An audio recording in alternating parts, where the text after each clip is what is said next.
दोनों खड़े किसको लागू पाए, बलिहारी गुरुदेव की गोविंदियों बताए। મહાભારતના સમયની વાત છે. એકલવ્ય નામના એક ભીલ બાળક તેની વિદ્યા શીખી હતી, પરંતુ ગુરુ દ્રોણાચાર્ય તેમને ના પાડી, કારણ કે તે રાજકુમારના જ ગુરુ હતા. હવે શું કરવું?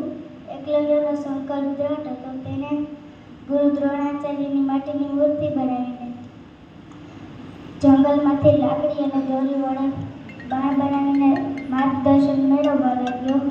ઘણા લોકો તેને મૂર્ખ કહેતા હતા. એકલવ્ય અચળ હતો. તેને દિવસ હોય કે રાત, ભૂખ હોય કે થાક, તે તરત શીખતો જ રહેતો. સમય જતાં તે શ્રેષ્ઠ બની ગયો. એકવાર ગુરુ દ્રોણાચાર્ય અને રાજકુમારો જંગલમાં ફરતા હતા. ત્યાં તેણે એક આશ્ચર્ય જોયું કે કૂતરાના મોંમાં ઘણા બધા બાણ ખૂંચેલા છે, છતાં તેને લોહી નીકળતું ન હતું. તપાસ કરતા જાણવા મળ્યું કે એકલવ્યએ ભસતા કૂતરાને ચૂપ કરવા માટે આ બાણ માર્યા હતા. એકલવ્ય ગુરુ દ્રોણાચાર્યને જોઈને તેના ચરણે પડી ગયો. ગુરુ દ્રોણાચાર્યે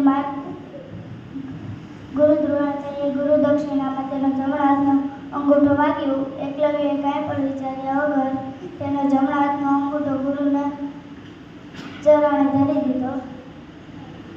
રાજકુમારો ચિંતામાં પડી ગયા કે અમે જેટલું ગુરુ દ્રોણાચાર્ય પાસેથી નથી શીખ્યા, તેથી વધારે એકલવ્ય માટીની મૂર્તિમાંથી વધારે શીખી શક્યો. હા બાળ દોસ્તો, આપણે પણ એવું નક્કી કરી લઈએ કે મારે ભણવું છે તો આપણે પણ શ્રેષ્ઠ બની શકીએ.